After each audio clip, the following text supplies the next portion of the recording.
அருட்பெரும் ஜோதி ஆண்டவர் ஒரு ஒளி. இந்த பிரபஞ்சம் எல்லாவற்றுக்கும் ஆதாரமான ஒளி.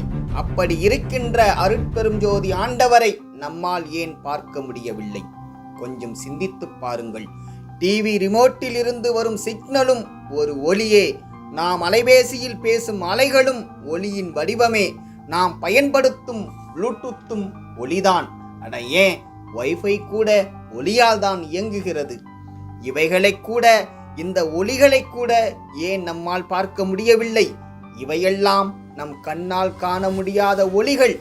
ஆனால் அவை நம் வாழ்வை இயக்குகின்றன, இணைக்கின்றன. அப்படியே எல்லாமல்ல இயற்கை உண்மை வடிவினரான அருட்பெரும் ஜோதி ஆண்டவரும் கண்காணா ஒளி. ஏன் அந்த இயற்கை உண்மை கடவுளை நம்மால் காண முடியவில்லை?